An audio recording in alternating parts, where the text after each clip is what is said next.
Let's talk money. I don't have your money. I know I'd be a lot happier with some extra cash. Is this about money? Obviously, this is all about money. Oh, man, we got bills to pay, buddy. With practical tips and a focus on scripture, let's talk money.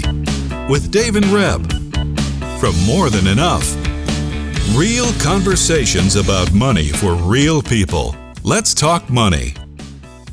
Are you ready to talk money, Reb? I'm ready to talk money. I feel like I'm really far from you in the studio. Okay, so we get a little bit closer, Reb and I, together this morning. Love it. So welcome to the show. This is the show where Dave and Reb talk about the hard issues of money, and there is no degree of separation between us. So welcome. We have a regular guest with us. Welcome to the show, Tim. Thank you. You're also the sponsor of today's show. So Trinity Family Wealth, we're going to let you do a little intro, but we get to have you in the show and we get to participate and experience the sponsorship. So love that. Thank you so much for joining us. So tell us a little bit about what you do at Trinity Family Wealth. Yeah. So our team, our mission is to help families who have been blessed financially actually create wealth beyond money. And so what that looks like is helping them answer questions like how much is enough for them, how much is enough for the kids, enough to bless them, but not so much that would rob them of a work ethic. Right. Also helping them with just making sure that their tax has been optimized, that they're not paying more than they want to pay, especially in their estate. And then looking at, well, if there's extra beyond that, and often there is, what do we do with that? Right. And then along the way, we help them manage their money in terms of investments in a way that would align with their values. So they're helping people, not hurting them, and just not investing in things that if they knew they were invested there, they wouldn't want to. Right. So bottom line is our clients through that process are able to create clarity, then gain contentment, and then live with freedom. So that's what Trinity does. Awesome. I would like him here every time we say he sponsors the show. That was a great explanation. We have that recorded now, we can just play that you. Back, right? This is what they do anyway. Yes. Awesome. Anyway, Well, so thanks good for to being have you here. I'm excited about today's conversation because me too. More Than Enough and what we do at More Than Enough and the podcast specifically here at Let's Talk Money, we talk about the hard issues around money and the interaction and the around, okay, not just dollars and cents. Yes, we want you to live debt free. We want you to experience freedom on that. We want you to, all of those things that we do that we've talked about over all the shows, but we love these heart conversations that we're going to have today. So, and if you haven't heard Tim before, he has an exceptional way with words and capturing ideas and spiritual ideas also. So I just didn't know if I've ever told you that, but I really appreciate how you use words because I love words. So yeah, it's wonderful. So I'm going to ask, you're going to read first the scripture first and then I can introduce it. Yeah. So today we're looking at the scripture from Proverbs 13. It's going to set the stage. You're going to figure it out when you hear that. So Proverbs 13 verse 22, very short verse. And it says this: a wise man or a good man, depending on your translation, a wise man leaves an inheritance to his children's children, but the wealth of the sinner is stored up for the righteous. And so we're going to expand on that, but that's a little bit of a launch point for us. What does that mean, that a wise man leaves an inheritance for his children's children? And I went to, you get an AI overview now when you Google it.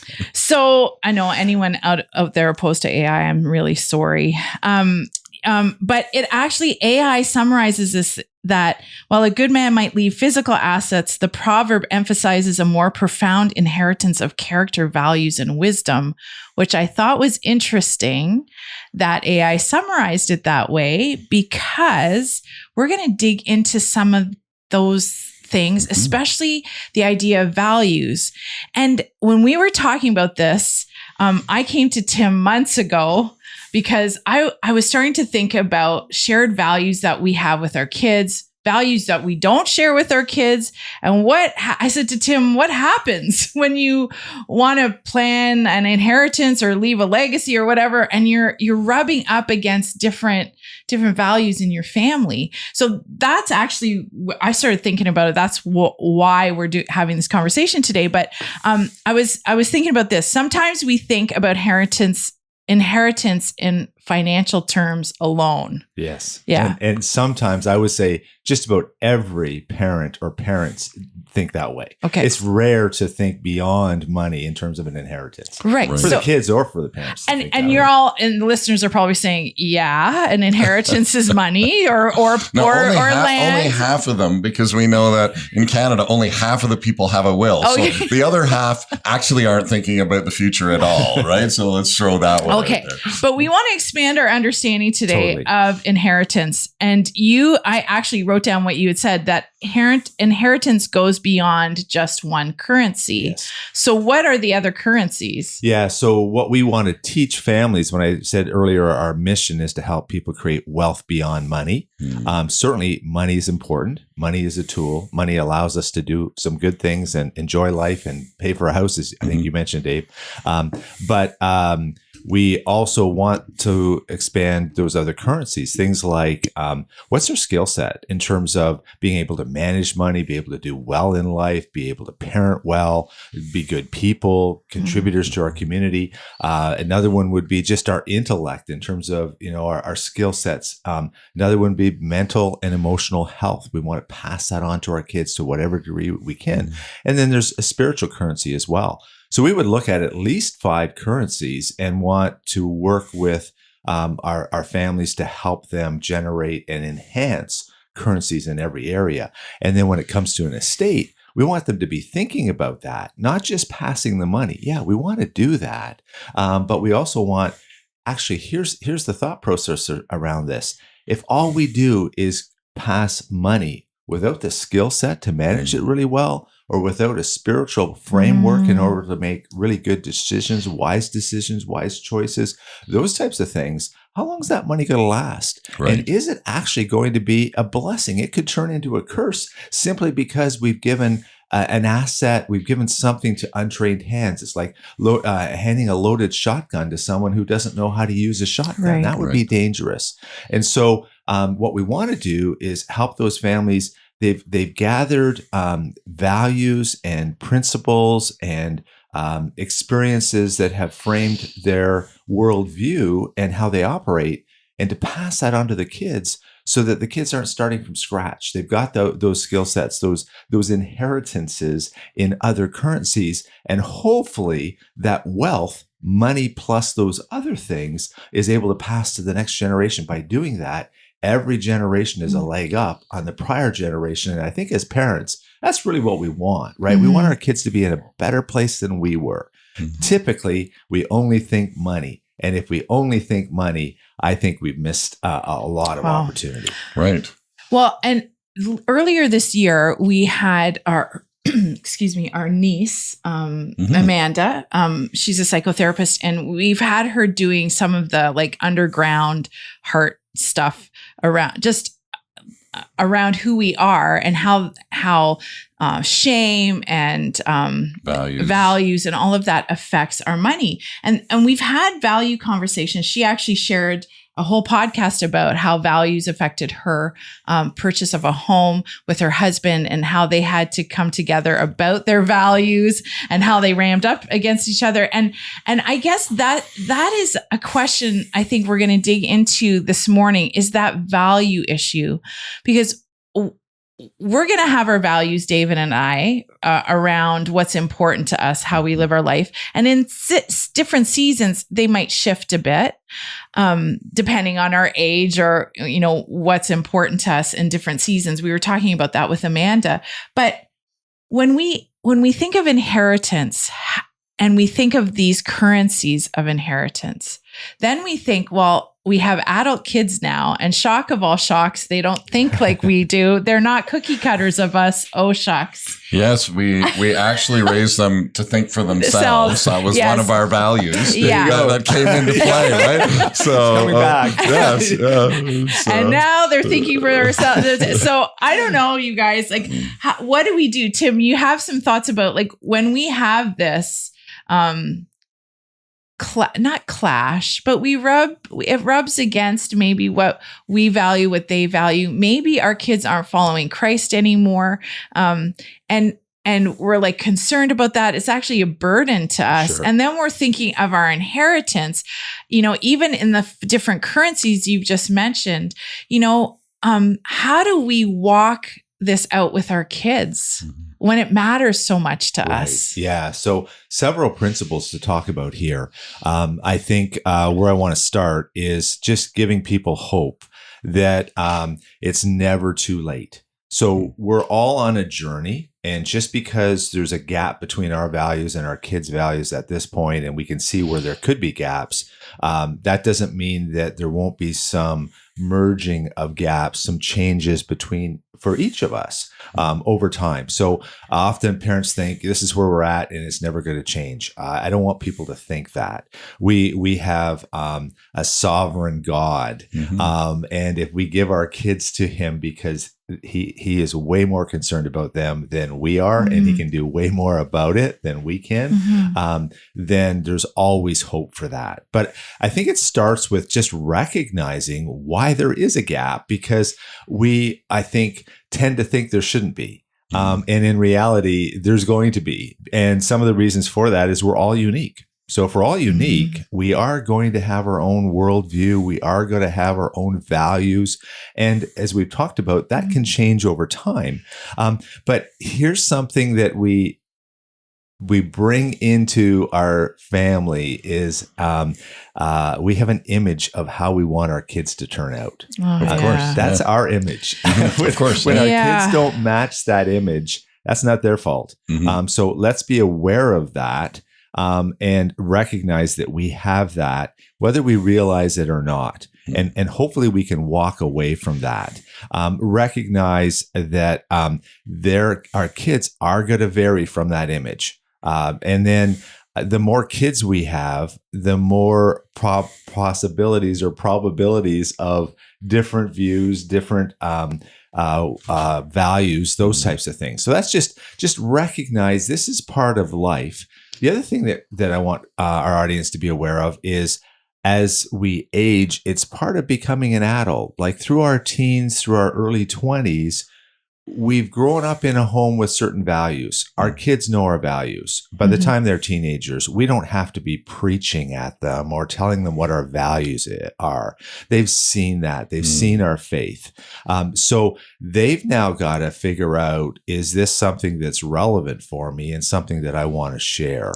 And just, when so expect that pull away as they're becoming adults. And we need to give them that space. Too often, I think, we're trying to control, I shouldn't say too often, but often certain personalities or certain people in terms of their roles and stuff, they extend from their career into their family and they want to control those kids. Well, that's fine when you're 3 or 4 and you're near traffic. But when you got a 23-year-old, they're now becoming an adult. We need to give them their space. I just want to interject here for a second, because as much as I knew that in my head, when you start seeing it happen with your adult kids, because as any listeners who's been with us a while, like our oldest is 28, 26, 23, 21, and then we have a 14-year-old. And that's true, all the things you've said, but when you start experiencing it, you all of a sudden realize that you maybe didn't believe it, or I didn't. And what's I'm going to throw in, with our own kids, we love them all immensely, right? But we actually treat them differently. Yeah. So it's, in a sense, we love them all equally, but we treat them all differently because one is 28 and one is 14 and the others are in. And this is a little bit what we're talking about here with legacy is we love, our grandkids who don't even exist yet. We're thinking about those in light of the verse and we're going, okay, we don't even know that, but we know that we will love them, equally.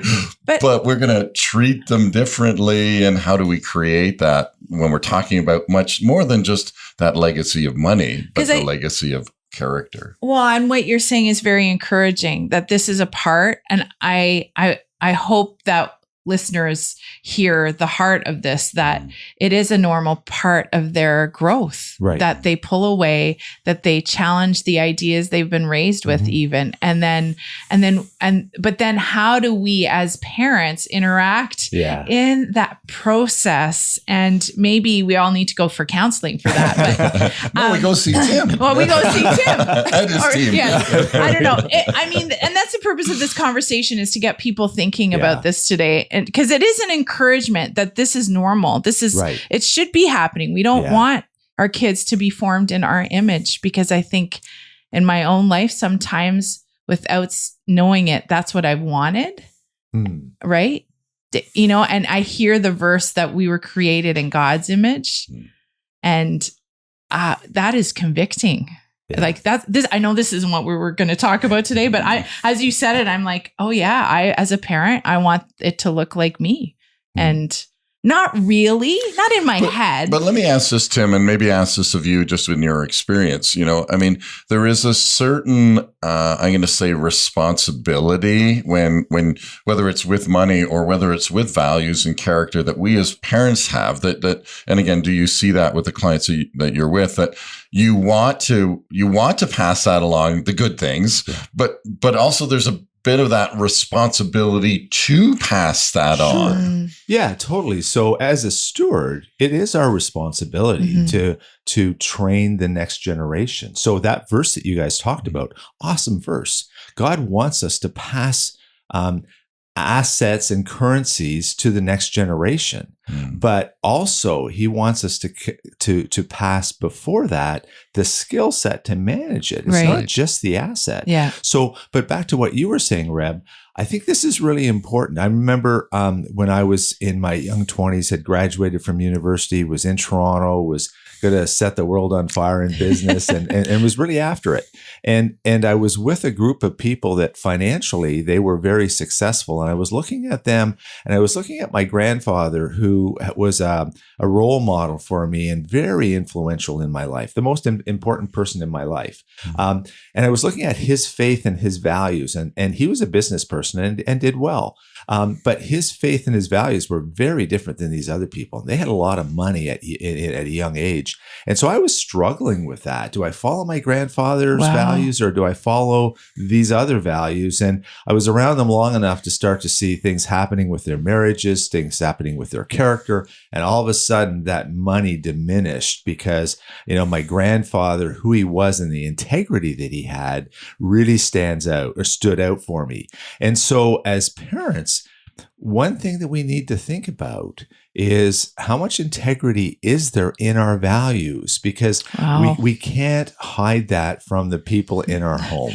We can say something, or we can show up at church on Sunday morning, but they see what happened on Saturday night or on Tuesday morning. Yeah. And so I don't want us to beat ourselves up about that. I simply want to say, is there consistency and integrity in that? And if there isn't, then let's do something about that, and let's own up to that and interact with the people most important to us. So there's going to be gaps in our values, and what we want to do is look at those gaps and say, am I responsible for some of those gaps? Right. If I am, and I haven't apologized to my kids, let me take the step to do that. We all fall short. That integrity part. It's like, what? I'm sorry. I blew it. I realize this now. I'm not living up to those values that I talked about, or this particular value, because we're gonna nail it on a few. We're gonna fall short on a few, and that's gonna vary.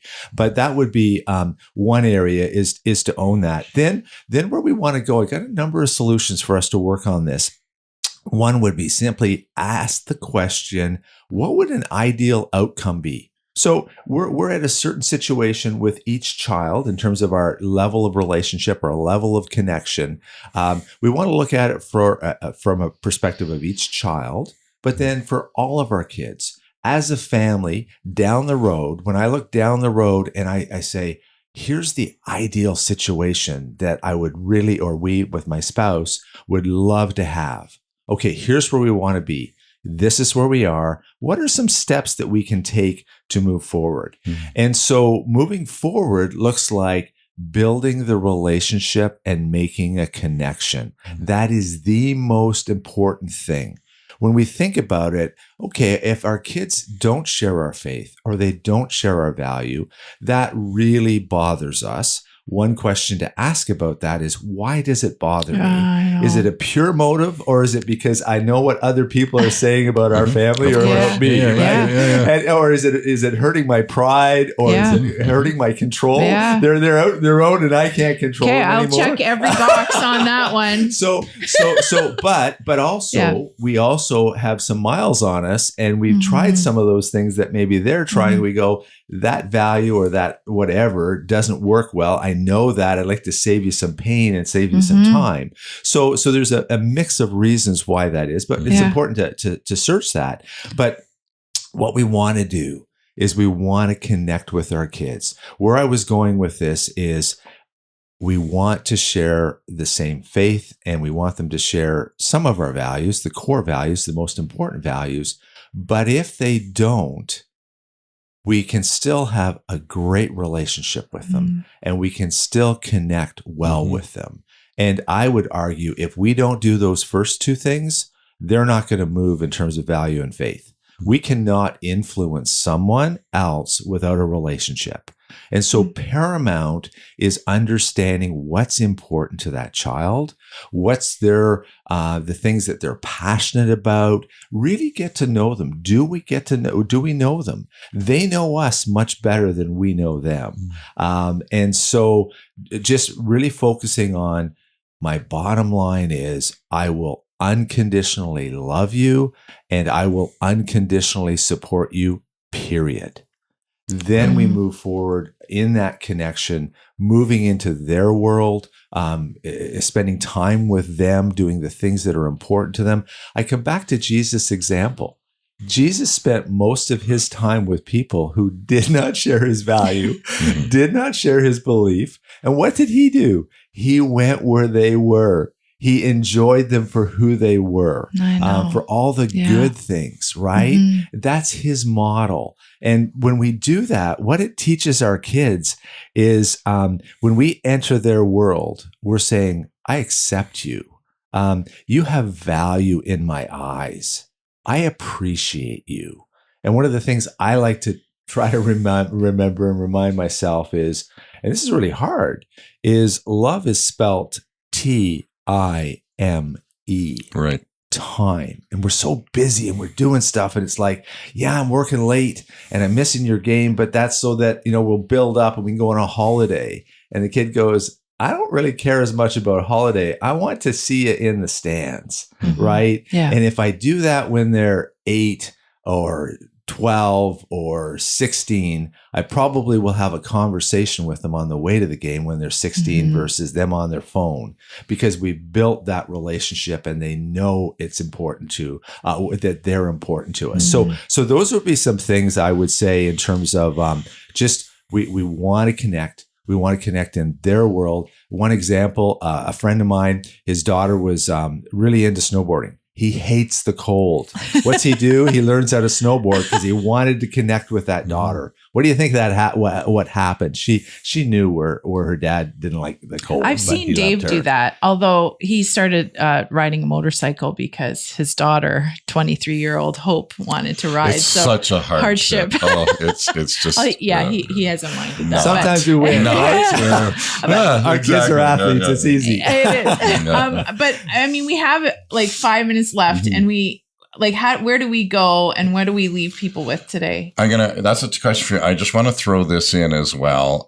Little comment is that when we talk about finances, often we talk about that it's more caught than taught. Oh, totally. And just picking up on what you said and summarizing it a little bit to say, be encouraged out there, have hope, live and work your own values and your relationship with the Lord, and bring all of those things. Make every spending decision a spiritual one, as we often said, because sometimes they're watching you or they're seeing you and they're catching these principles, your values. They're catching these character things and you don't even have to say anything. Not that we don't want relationship with them because that's super, but often they've caught it. And then you're like, oh, look, like they're actually doing it. And that comes from a little bit of a distance when they're out there. So yeah, they also catch that love, that unconditional love. And just a quick example, my grandmother was great at this. She's been gone for 2 decades. I can still feel her hugs, right? Aww. She loved me unconditionally through her hugs, through her language. She told me that all the time. Tim, there's nothing you can't do that. These are back in the days with the big receivers. You end up in jail. Call me, right? There's nothing. So then a practical step is if generosity is important to us, I think that can be a bit of a bridge. We can find an area where each member of the family or us and each child can find a middle ground. It doesn't mean that we're spending money. What we're doing, if we have it, we could. If you had X dollars, where would you give it, or who would you give it to, and why? That's a great question, right? And we help to understand the child, but then we can go beyond that. Yeah. But here's another one. Maybe we don't have extra money. We may have extra time. Mm-hmm. So as a family or as a child, this is really important to you. Homelessness is important. So let's volunteer, or the coldest night of the year, or something like that, right? Regardless of faith. Yeah. There's a lot of cool stuff that we can do. So we're learning about the kids. We're spending time with them. We are building memories, and we're building that connection.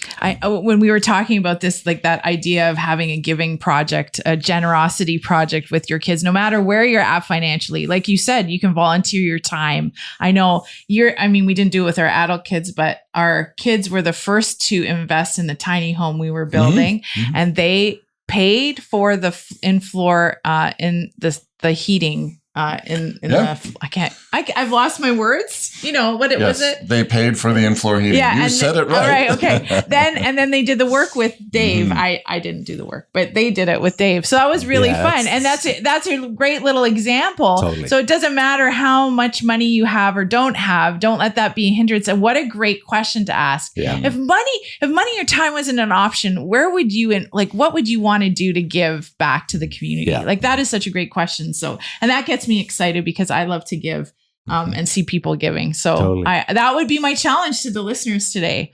If things aren't so great with your kids, reach out, spend that time, and then and gradually get to that question. Where would you want to give your time? And maybe we could do that together. Your time and money. So I'm just going to summarize kind of where we've been, because we've been in a few different places here. Never give up hope. It's never too late. Next step is identify the ideal outcome and pursue it. Third would be connecting and knowing each child for no other reason than connection, and knowing them and building a relationship is key. Any baby step works. And then leave our child in God's hands. He cares way more than we do, and he's able to do something about it. And then see success as any movement upwards in the relationship. Awesome. Thanks for the summary, Tim. Thank you for sponsoring the show and Trinity Family Wealth. If you want to check out Tim's website or the Trinity Family Wealth website, it's trinityfamilywealth.ca. And of course, join us next week when we talk money. Let's Talk Money is a division of More Than Enough Financial Fitness, where God is transforming hearts and bringing hope for today and freedom for tomorrow. For more information or to comment on today's show, please visit morethanenough.ca.